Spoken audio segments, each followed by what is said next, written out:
Question पढ़िए, question number 62।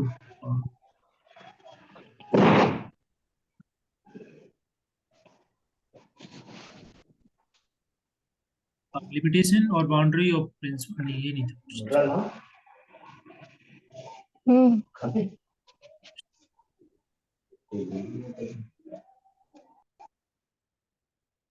Okay, which of the following is not true regarding the probability sampling? probability sampling के बारे में आपने कौन सा जो है स्टेटमेंट इज नॉट ट्रू, सही नहीं है?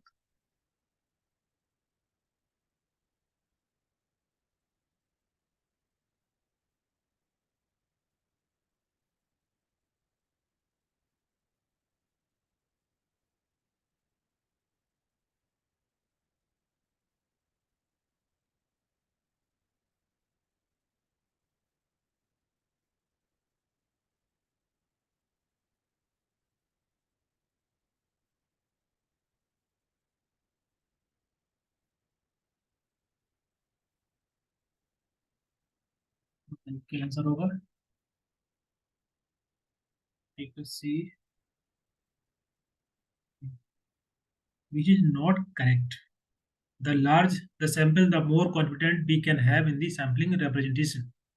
That means if you have the sample size is large, like you are taking sample out of the population which is large, then I think you have more confidence na, about the representing the all population. When sample size is small, okay, then we have a less confidence. Like आपका जो अगर sample कम है out of the population, तो शायद वो पूरे population को represent नहीं करेगा। अगर sample ज़्यादा है, that means वो जो है पूरी population को represent करेगा। हम generalize कर सकते हैं on the basis sample। जैसे for example, you have taken 100 farmer for the study, this is the population, and you took 50 farmer as a sample. Okay, that means now you are more confident when you generalize, when you find out the result on the basis of the sample, and when you generalize, you are more confident about the population because आपके जो sample है they are the 50% of population. Okay, तो ये तो सही है, it's not wrong. That means ये वाला नहीं होगा, ये जहाँ जहाँ पर है ये नहीं होगा। ठीक है, now you can see option number B and B, इसमें दोनों कॉमन है, दैट मीन्स ये तो करेक्ट होगा। नाउ ऑप्शन नंबर सी और डी में देखिए क्या करेक्ट हो सकता है। The fraction of total population,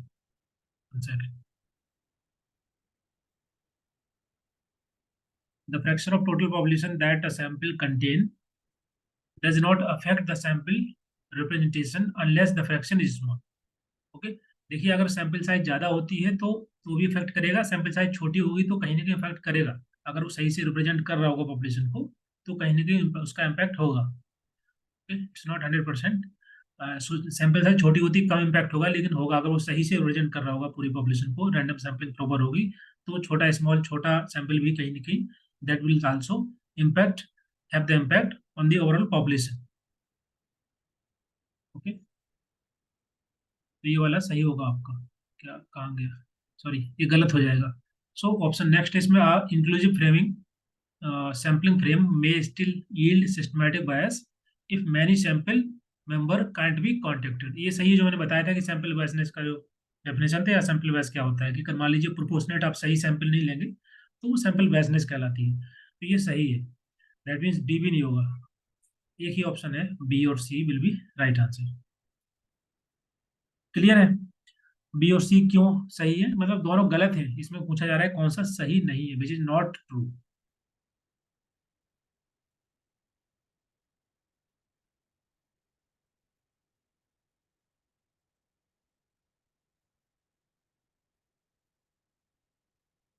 समझ में आ गया? देखिए अगर सैंपल साइज छोटा होता है तो पूरी पूरी पॉपुलेशन को जो है रिप्रेजेंट करेगा, लेकिन उतने कॉन्फिडेंट हम नहीं होंगे। अगर सैंपल साइज ज्यादा है तो we are more confident to generalise about the all the population. Okay, next question, question number 62। Limitation और boundaries of the principle of self client self determination is result of.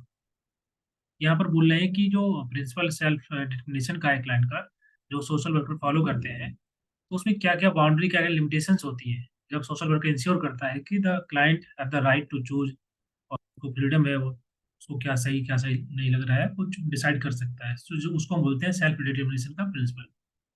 सो उसमें क्या क्या limitations आती हैं, ये क्वेश्चन में पूछा जा रहा है।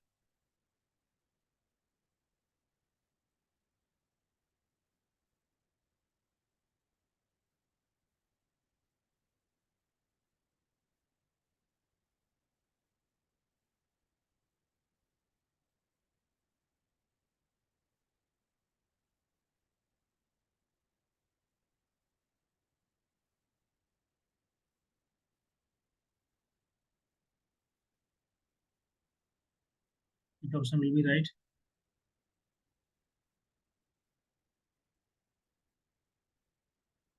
Okay, so the principle of self determination का मतलब क्या है? This is the core value of social work. That means client has the right to make their one decision about their life or whatever the decision they are taking, जो भी उनके interest में है.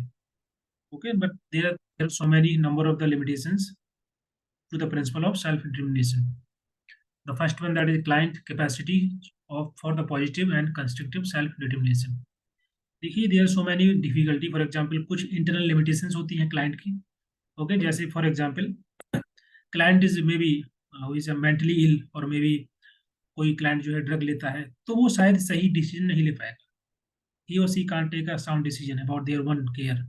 सो this is the we can see limitations of the client self determination, कि वो शायद खुद decision नहीं ले पाएगा।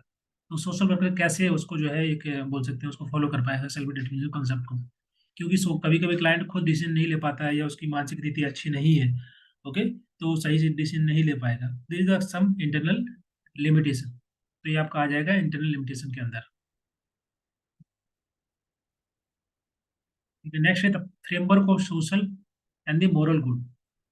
ओके, मतलब सामाजिक रूप से क्या सही है, मोरालिटी बेसिस पे क्या सही है क्या गलत है, वो फ्रेमवर्क क्या बोल सकते हैं, सोसाइटी के जो रूल्स रेगुलेशन होते हैं। ओके, कभी कभी वो हम फॉलो नहीं कर पाते हैं because of the self determination. For example कोई कोई जैसे मान लीजिए पेशेंट है, और वो अपने आप को कहीं उसकी कुछ ऐसी हिस्ट्री है कि वो अपने आप को नुकसान पहुंचाता है, या मान लीजिए सुसाइड करने की कोशिश की उसने। ओके, तो वो ऐसा पेशेंट जो कि अपने आप को हार्म पहुंचा रहा है या वो सुसाइड करने की कोशिश की है, तो वो डिसीजन खुद कैसे ले पाए। ओके, वो खुद नहीं चाहता है कि हॉस्पिटल जाए, या वो खुद नहीं चाहता है कि वो ड्रग लेता है उसको छोड़े, और उससे बोला जाए कि आपको डिसीजन लेना है, तो that person can't take right decision. There some kind of बोल सकते हैं सोशल मोरल उसके आधार पे, या कुछ जैसे कि limitations arising from the law and authority, the unwritten standard of norms of community, community के कुछ रूल्स एंड रेगुलेशन नॉर्म्स होते हैं, कि उसकी वजह से हम ये जो है सेल्फ डिटर्मिनेशन प्रिंसिपल को फॉलो नहीं कर पाते एज ए सोशल वर्कर। हमको खुद डिसीजन लेना होता है on the behalf of the client. There are so many things कि जहाँ पर सोशल क्लाइंट खुद डिसीजन नहीं ले पाता है, या उसके पास उतनी कैपेसिटी नहीं होती है, या मेंटली प्रिपेयर नहीं होता है, कुछ भी बोल सकते हैं। Limitations arising from the agency function. Okay, तो that can be also the part of the, क्योंकि कहने के लिए इन जनरली हम बोल देते हैं कि सेल्फ डिटर्मिनेशन कंसेप्ट फॉलो करना चाहिए, लेकिन practically it's not possible, because जो लोग जिनको प्रॉब्लम है वही लोग आते हैं हेल्प मांगने के लिए, या क्लाइंट से सोशल वर्कर से मिलते हैं। Sometime they can't take decision one decision, तो कम्युनिटी या जो एजेंसी है उसके माध्यम से डिसीजन लिया जाता है, सोशल वर्कर को डिसीजन लेता है। सो कुछ लिमिटेशंस एजेंसी के माध्यम से भी होती है। एजेंसी के फंक्शंस ऐसे होते हैं कि क्लाइंट खुद डिसीजन नहीं ले सकता, उनको ही लेना होता है, एजेंसी एनजीओ को, या वेलफेयर एजेंसी है, या सोशल वर्कर है। So the kind of limitations from the agency side, from the community side, from the internal limitations of the client. So there are many kind of the limitations. Okay, so option number first वाला correct हो जाएगा।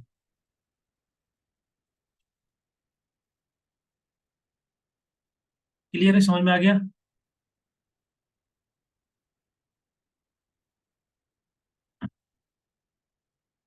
Limitation का मतलब यहाँ पर ये है कि जहाँ पर सोशल मतलब क्लाइंट जो है उसके अंदर उतनी कैपेसिटी नहीं है कि अपना खुद का जो एक सेल्फ डिटर्मिनेशन का जो प्रिंसिपल है वैल्यू उसको वो एंजॉय कर पाए या खुद डिसीजन ले पाए। कई प्रकार की समस्या हो सकती है, एजेंसी की साइड से हो सकती है, या फिर सोसाइटी के कुछ मोरल सोशल रूल्स रेगुलेशन है, लीगल कुछ चीज़ें, या क्लाइंट की खुद इंटरनल कैपेसिटी इतनी अच्छी नहीं है कि वो खुद डिसीजन ले पाए। There are so many kind of limitations. So option number first will be right answer. Question number 64 पढ़िए। Mention the way in which qualitative data analysis differ from the quantitative data analysis. So you should know about the what is qualitative data analysis and quantitative data, how its function, how its work, क्या क्या important चीजें होती है दोनों में, क्या difference होता है.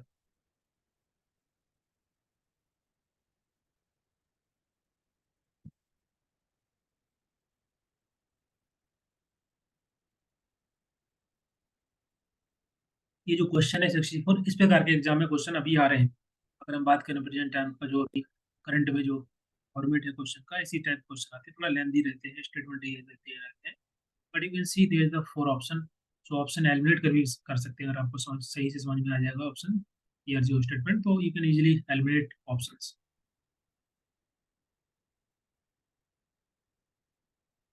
Now the qualitative data and quantitative data, तो लेट्स अंडरस्टैंड दिस. देखिए क्वालिटेटिव डेटा एनालिसिस में हम क्या करते हैं, ये हमारा कॉन्टेक्स्ट स्पेसिफिक जनरलाइजेशन करते हैं. इसका मतलब है कि क्वालिटेटिव जनरली स्टडी, जैसे फॉर एग्जांपल आप अ, तो जहाँ पर सैंपल साइज छोटी होती है, जैसे आप किसी विलेज में स्टडी कर रहे हैं या किसी ब्लॉक में स्टडी कर रहे हैं जहाँ 4 या 5 विलेज है या 100-200 सैंपल है, तो स्मॉल साइज छोटी होती है, ठीक है.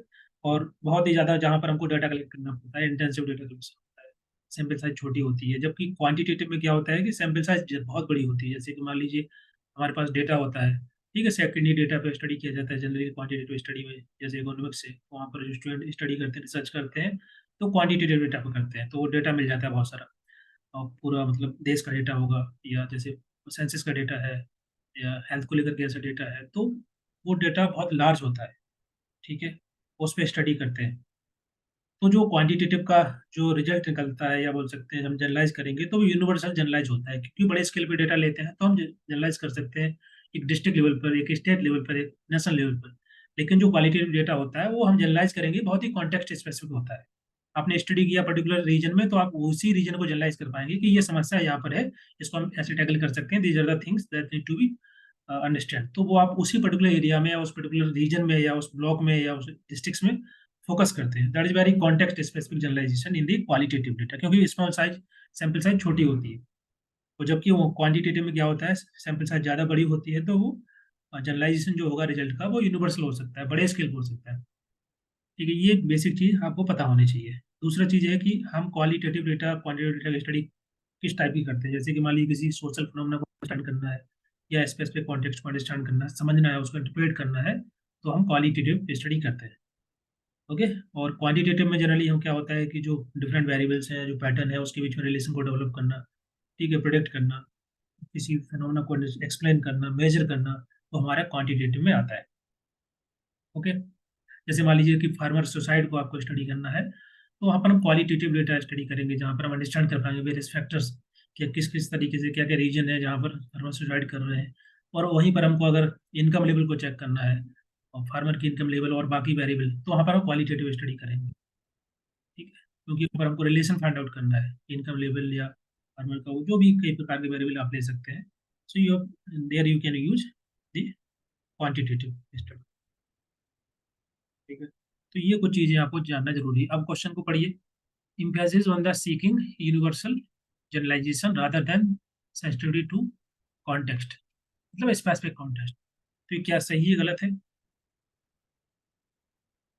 यहाँ पर बोल रहे हैं कि qualitative data analysis differ from the quantitative data. तो हमको बताना है क्वालिटेटिव डेटा के बारे में किस चीज पे डिफर करता है. तो क्वांटिटेटिव डेटा, जो क्वालिटेटिव डेटा होता है, उसका फोकस यूनिवर्सल जनरलाइजेशन पे नहीं होता है, उसका फोकस होता है स्पेसिफिक जनरलाइजेशन. समझ में आ रहा है. विवरण सी, ये सही नहीं है, ये सही नहीं है, क्योंकि वहां पर बोल रहे हैं कि the qualitative data analysis emphasis on the seeking universal generalisation. So that is not for universal generalisation, that is for the specific context specific या पर्टिकुलर फैक्ट या कोई भी चीज होती है उस पर फोकस करते हैं, किसी फिनोमेना को अंडरस्टैंड करते हैं, not about the universal generalisation. So that is very sensitive to the context generalisation. तो ये आपका गलत हो जाएगा. ये जो है ये क्वांटिटेटिव डेटा में होता है, और ये आपका क्वालिटेटिव डेटा में होता है, तो उल्टा लिखा हुआ है. तो आपका पहला वाला ये तो ऑप्शन गया दोनों. अब देखिए बी और बी कॉमन है, सी कॉमन है, आपको डी चेक करना है. ऐसे ही क्वेश्चन आप सॉल्व करना है एग्जाम में, जब बहुत सारे मतलब स्टेटमेंट में क्वेश्चन रहते हैं, तो यही तरीका होता है कि आप पढ़ो ऑप्शन एलिमिनेट करो, फिर देखो कौन कौन से कॉमन है। मतलब जैसे मान लिया फॉर एग्जाम्पल इसमें बी और सी कॉमन है, तो दोनों में सही है, मतलब बी और सी सही ही होंगे, है ना। तो आपको इनको नहीं देखना, फिर आपको देखना है डी। अगर डी सही है तो ये वाला करेक्ट हो जाएगा, डी गलत है तो ये वाला करेक्ट हो जाएगा। तो डी में क्या लिखा है, presuming the possibility of value free inquiry. तो ये सही है क्या, क्वालिटेटिव स्टडी में वैल्यू फ्री इंक्वायरी होती है। वैल्यू फ्री का मतलब होता है पैसेंस नहीं होगी, मतलब सब्जेक्टिविटी नहीं होती है, ऑब्जेक्टिव बेसिस पे हम डेटा एनालिसिस करते हैं। Is it right?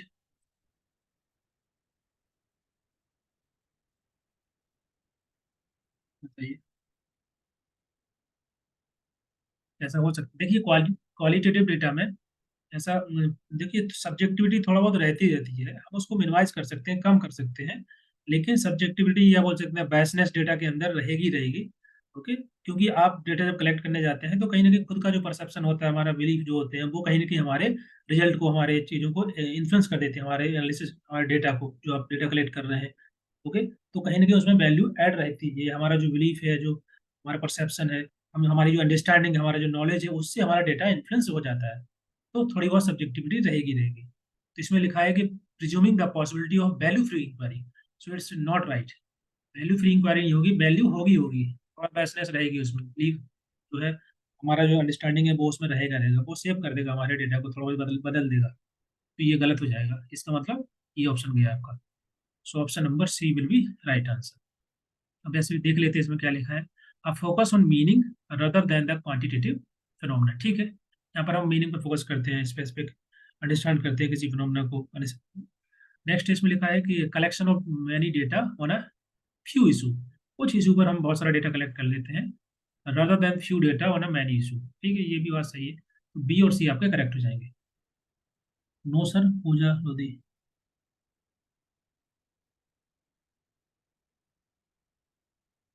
नो मतलब समझ में नहीं आया। सर आ गया, वो पहले का था जो बाइसनेस वाला था ना, आप पूछ रहे थे उसका है। ठीक है, इसका राइट आंसर हो जाएगा ऑप्शन नंबर सी। तो क्वालिटेटिव डेटा क्वांटिटेटिव डेटा में क्या डिफरेंस होता है, या एनालिसिस जो होता है उसको कैसे करते हैं, समझ में आना चाहिए। सैंपल साइज छोटी होती है क्वालिटेटिव में, ओके, क्वालिटेटिव में ज़्यादा होता है, ये आपका स्पेसिफिक कॉन्टेक्स्ट होता है, जनरलाइज होता है, यूनिवर्सल जनरलाइज कर सकते हैं। सैंपल साइज में जब कम होती है, इसमें ज़्यादा होती है। ठीक है, ये सब चीज़ें थोड़ा ध्यान रखना है। और जब भी हम स्टडी करते हैं तो सब्जेक्टिविटी उसमें होती ही होती है, स्पेशली क्वालिटेटिव डेटा में तो होगी होगी, है ना।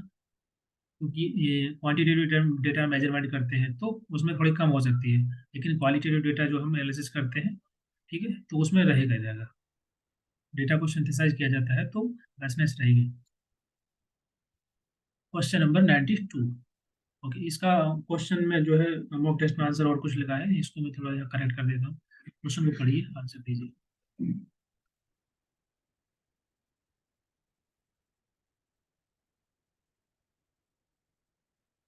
तो अभी हम लोगों ने जो समझा क्वालिटेटिव क्वांटिटेटिव डेटा के बारे में, उसके बेसिस पे हम इसको भी आंसर लगा सकते हैं।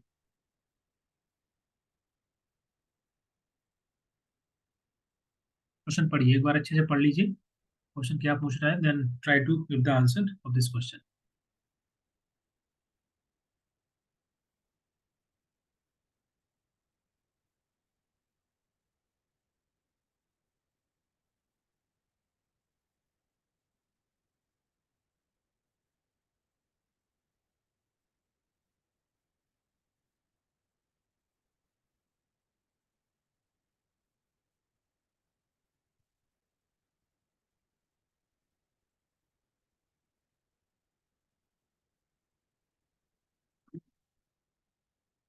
किसी का आंसर नहीं आ रहा है। देखो पहला स्टेटमेंट, पहला मतलब ऑप्शन दिया है, which of the following are to be considered while deciding the sample size in the qualitative. Qualitative research के अंदर जब हम सैंपल साइज डिसाइड करते हैं तो क्या क्या चीज़ों का हम ध्यान रखते हैं, उनको कंसिडर किया जाता है। ठीक है, बताइए क्या क्या हो सकता है।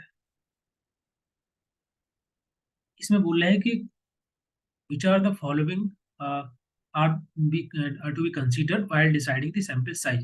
जब हम सैंपल साइज डिसाइड करते हैं तो क्या क्या चीज़ों का ध्यान रखना होता है, क्या क्या चीज़ों को हम कंसिडर करते हैं, क्योंकि जो चीज़ हम कंसिडर कर रहे हैं यहाँ पर उनका कहीं ना कहीं इम्पैक्ट या इफेक्ट होता है। तो इसी वजह से हम उन पर ध्यान देते हैं कि इन सब चीज़ों को ध्यान देना होता है। ठीक है, तो आप क्वेश्चन को पढ़िए, आंसर। सैचुरेशन का मतलब क्या होता है, बताओ। एक ऐसा पॉइंट जिसके बाद तो डेटा मिलना बंद हो जाता है। डेटा मिलना बंद नहीं होता है, हाँ डेटा सर, तो मतलब हम्म, डेटा रिपीट, वही सेम का सेम डाटा रिपीट होता रहता है। जब नई इंफॉर्मेशन नहीं मिलती है, न्यू एडिशनल, डेटा नहीं मिलता सर। उसको बोलते हैं सैचुरेशन।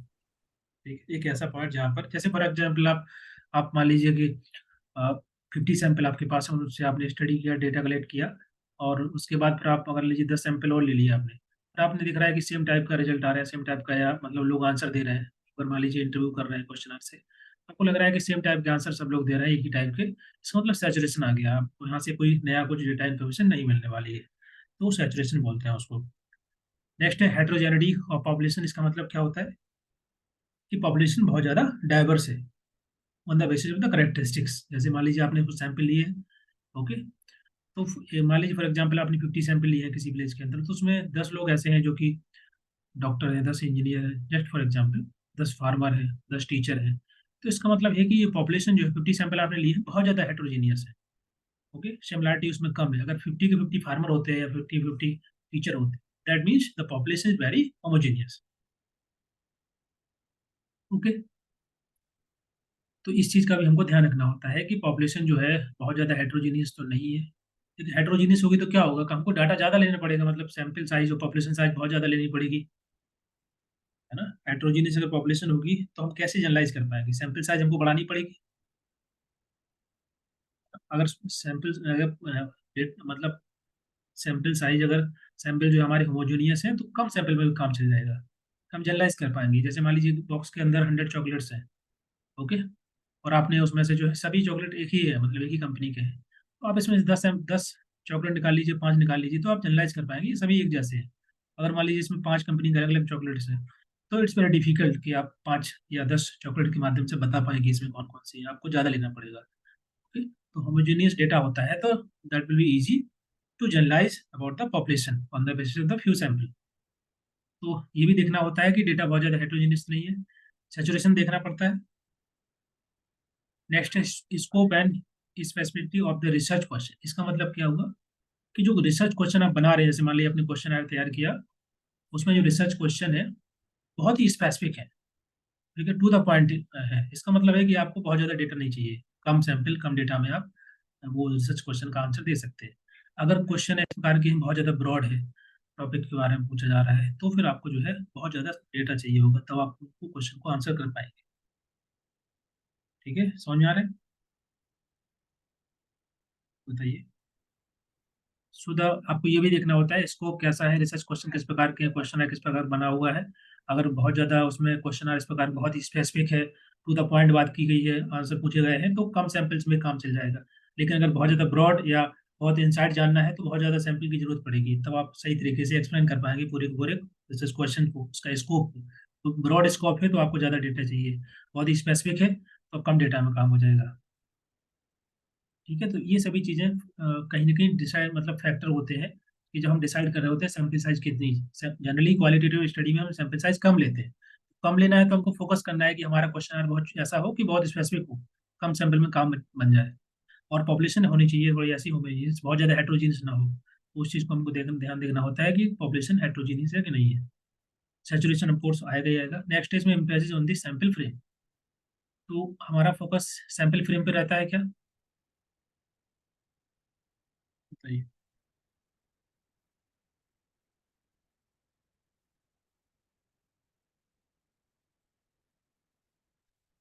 बोलिए। नहीं रहता, क्यों नहीं रहता, बताइए।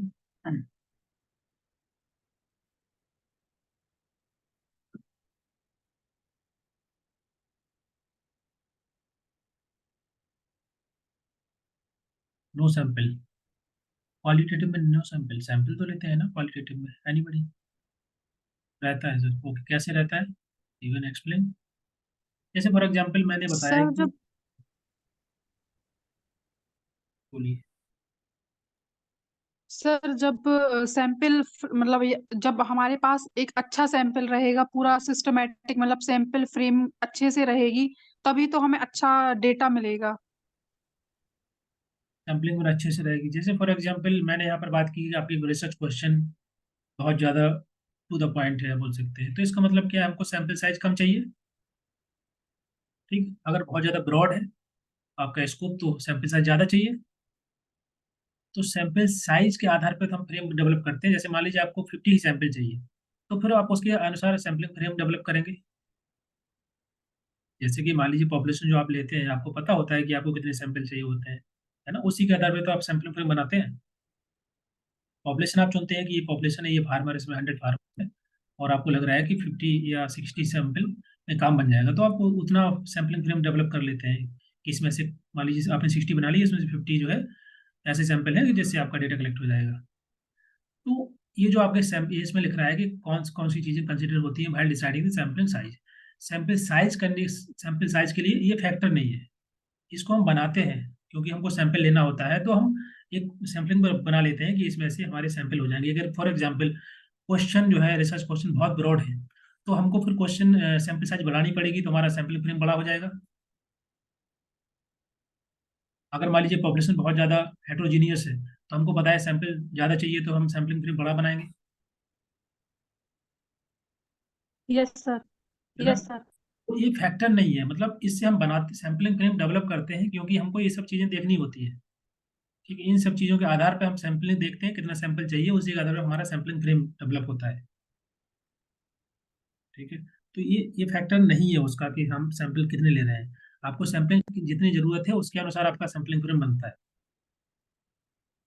ओके, अगर आपको बहुत ज़्यादा ब्रॉड स्टडी करनी है तो आपका सैम्पलिंग फ्रेम ज़्यादा, मतलब सैंपल ज़्यादा लेने होंगे, तो उसी के अनुसार आपका सैम्पलिंग फ्रेम ज़्यादा होगा, आप पॉपुलेशन ज़्यादा लेंगे। तो ये आप जब मैथोलॉजी लिखते हैं, रिसर्च मैथोलॉजी, तो उसमें पहले आप डिसाइड कर लेते हैं कि हमारे इतने सैंपल हैं, तो हम इतना पॉपुलेशन हमको चाहिए या इतने गांव में स्टडी करनी पड़ेगी, तो आप वो डिसाइड कर रहे हैं ऑन द बेसिस कि आपकी स्टडी किस टाइप की है।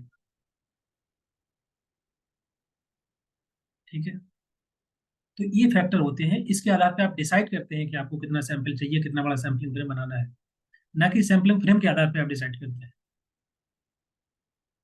समझ में आ रहा है।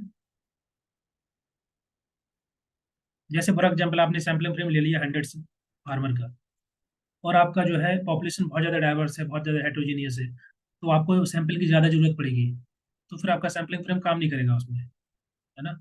तो ये फैक्टर डिसाइड करते हैं कि सैंपल आपके कितने होंगे या सैम्पलिंग फ्रेम कितना बड़ा होगा।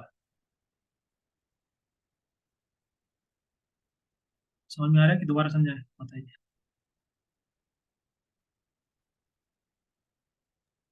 सर आ गया सर समझ। सभी को आ गया।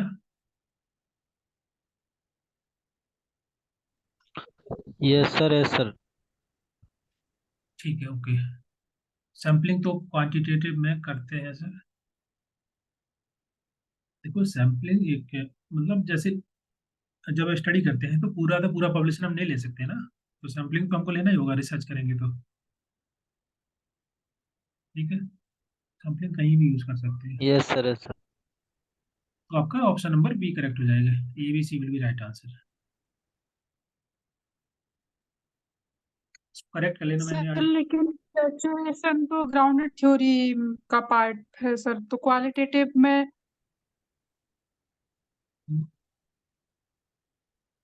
क्या बोल रहे हैं। उसका क्वालिटेटिव के वो 5 प्रकार के वो है ना टाइप्स। सर क्वालिटेटिव के टाइप्स तो हैं, ग्राउंडेड थ्योरी को मतलब जो सैचुरेशन है वो ग्राउंडेड ग्राउंडेड थ्योरी का एक थ्योरी है, पार्ट है। वो सैचुरेशन पॉइंट में ही भी तो आ जाएगी ना ग्राउंडेड थ्योरी में। तो सर देखिए, ग्राउंडेड थ्योरी सिंगल बस में ही तो ये सैचुरेशन आएगा सर, और अदर मतलब जैसे क्वालिटेटिव रिसर्च है सर, क्वालिटेटिव में बहुत सारे रिसर्च हैं, तो सर सारे में सैचुरेशन तो आएगा नहीं, तो सिर्फ ग्राउंडेड थ्योरी में आएगा, तो इसको लेना जरूरी होगा क्या, मतलब ये हमें समझ में नहीं आया। Saturation point. Yes sir. देखो नहीं, उसको समझो, ग्राउंडेड थ्योरी क्या होती है। ग्राउंड थ्योरी में हम क्या करते हैं, हम डेटा कलेक्ट करते हैं, कुछ सैंपल लेते हैं, फिर हम थ्योरी डेवलप करते हैं, मतलब उसमें हम हाइपोथेसिस नहीं बनाते हैं ना। ग्राउंडेड थ्योरी में कुछ डेटा कलेक्ट किया, यस फिर सर। देखा कि थ्योरी डेवलप हो रही नहीं हो रही, फिर हम और थोड़ा डिटेल ले लिया, और थोड़ा डिटेल ले लिया, हम थ्योरी डेवलप करते हैं, या हमारे पास लिटरेचर होता है, उसको उसको भी ऐड करते जाते हैं, फ्रेमवर्क तैयार करते हैं, वो आपका ग्राउंडेड थ्योरी होता है। ठीक है, तो सैचुरेशन तो ऐसी चीज़ है जिसको हमको ध्यान रखना ही होता है हर जगह। जैसे मान लीजिए आप स्टडी करने जाएंगे, आप किसी विलेज के अंदर स्टडी कर रहे हैं, तो अगर आपको लग रहा है कि आपके 50 सैंपल में काम हो जाएगा, इसका मतलब है कि ये 50 सैंपल जो है वो आपका एक सैचुरेशन थ्रेशोल्ड है। उसके बाद आप डेटा कलेक्ट करेंगे तो कर लेंगे, लेकिन डुप्लीकेट होगा आपको वो डेटा, है ना। सेम चीज़ आपकी बार बार आएगी, तो वो चीज़ आपको ध्यान रखना होता है ना कि कितने सैंपल में आपका काम बन सकता है, या वो बाद में डिसाइड कर लेते हैं कि नाउ दीज आर द, इतना डेटा हमारे पास है, इससे हमारा काम बन जाएगा या हमको जो चाहिए। सो वो थ्रेशोल्ड कहलाता है, मतलब सैचुरेशन थ्रेशोल्ड एक ही बात है कि वो पॉइंट जब आपको लग रहा है कि अब डेटा का डुप्लीकेशन हो रहा है, तो वो कहीं पे अप्लाई हो सकता है जब आप स्टडी करेंगे। तो इस चीज़ को हमको ध्यान देना होता है, जैसे सैंपल डिसाइड हम करते हैं तो इस चीज़ को हमको ध्यान देना होता है। सैंपल का माने क्या, जैसे कि आपको आपको स्टडी में आपको लग रहा है कि हम 50 सैंपल हम ले लेंगे तो हमारा काम बन जाएगा, हमको स्टडी मतलब हमारा हो जाएगा, इससे हम फाइंडिंग निकाल सकते हैं। इसका मतलब आप ये सोच रहे हैं कि 50 सैंपल आपका सैचुरेशन पॉइंट है, उससे ज़्यादा हमको जरूरत नहीं है। क्योंकि यस सर। जब आप मैथोलॉजी डेवलप करते हैं यस तो सर। शुरुआत में आपको नहीं पता होता ना कि आप फील्ड में कितना डेटा चाहिए, लेकिन हम मान के चलते हैं शुरुआत में जब प्रपोजल बनाते हैं, मैथोलॉजी में लिखते हैं कि सैंपल साइज हमारी 100 होगी। तो ये आप बोल रहे हैं कि 100 सैंपल में हमारा स्टडी हो जाएगा, मतलब आपका थ्रेशोल्ड 100 सैंपल है। ठीक है, तो ये सैचुरेशन या थ्रेशोल्ड आप पहले ही मान के चलते हैं। अब फिर आप फील्ड में जाएंगे, फिर आपको लगेगा कि हाँ ज़्यादा की जरूरत है या कम की जरूरत है, तो आप दोबारा से चेंज करेंगे, तो वो अलग पार्ट है। लेकिन आपको सैंपल साइज डिसाइड करने के लिए ये चीज़ को ध्यान रखना होता है कि सैचुरेशन मतलब कितने में आ सकता है, या आप कितने डेटा में आपका काम बन जाएगा, या उससे ज़्यादा डेटा की जरूरत नहीं है, या उससे ज़्यादा डेटा लेंगे तो सेम टाइप का डेटा आएगा तो बाद में हटाना पड़ेगा, तो भी डुप्लीकेट हो जाएगा। ठीक है, तो वो एकदम बहुत ही बेसिक चीज़ है सैचुरेशन, उसको मतलब अलग से कोई कंसेप्ट नहीं हो। ठीक है, यस तो सर। ठीक है, नेक्स्ट क्वेश्चन, क्वेश्चन नंबर 70। ये क्वेश्चन हम लोग डिस्कस किए थे, वैसे दोबारा देख लेते हैं एक बार। इसमें काई स्क्वायर, मनोवा, एनकोवा और अनोवा चारों के बारे में जो स्टैटिकल टेस्ट होते हैं उसमें पूछा जा रहा है।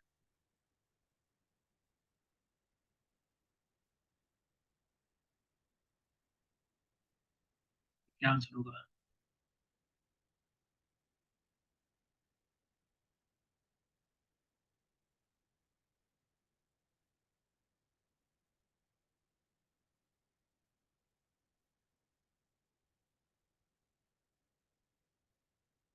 क्योंकि इसमें एक ऑप्शन, एक आपको दिख रहा होगा, टेस्ट ऑफ सिग्निफिकेंस होमोजेनिटी, आपको पता है क्या है?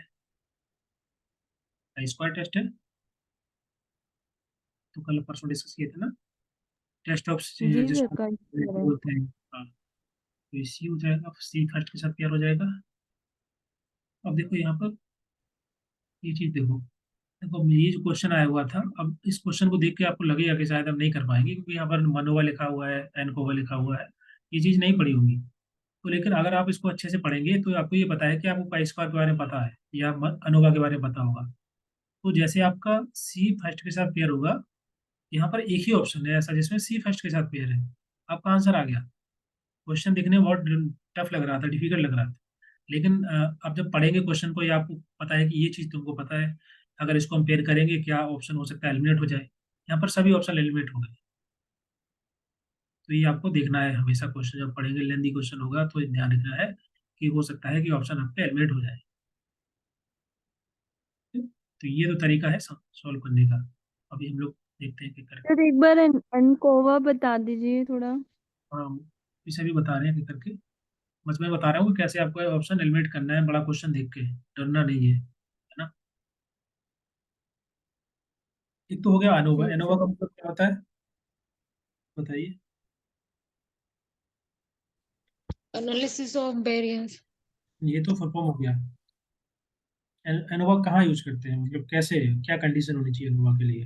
सर जहाँ 3 या 3 से ज्यादा वेरिएबल्स के बीच में या ग्रुप के बीच में हम रिलेशन देखते हैं। ठीक है, मतलब जहाँ 3 या 3 से ज्यादा इंडिपेंडेंट आपके अनरिलेटेड ग्रुप्स हैं, वहां पर अगर हमको रिलेशन देखना है या डिफरेंस देखना है तो उस चीज को डिटरमाइन करने के लिए अनोवा टेस्ट यूज करते हैं। ठीक है, जैसे मान लीजिए फॉर एग्जाम्पल हम स्टूडेंट के स्कोर चेक कर रहे हैं, 3 अलग अलग स्कूल हैं, ये स्कूल ए है, ये स्कूल बी है, ये स्कूल सी है।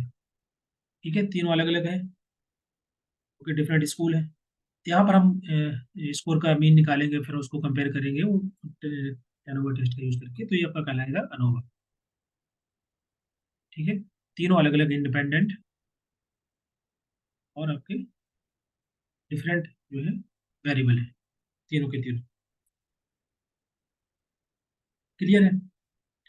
अब दूसरा क्या है? अनोवा हो गया। दूसरा है आपका मैनोवा। पहले देख लो एनकोवा। एनकोवा का मतलब क्या होता है? जैसे सर मैंने एक वेरिएबल, एनालिसिस ऑफ कोवेरिएंस। हाँ कोवेरिएंस, इसका मतलब क्या होगा? जैसे मान लो मैंने अभी बोला कि स्टूडेंट स्कोर है, ठीक है,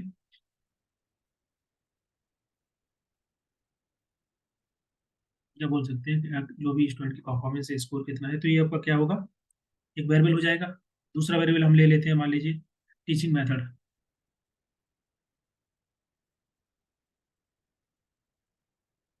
ये आपका इंडिपेंडेंट वेरिएबल हो गया, और स्टूडेंट की परफॉर्मेंस आपका डिपेंडेंट वेरिएबल होगा। ठीक है, तो ये आपके दो वेरिएबल हो गए।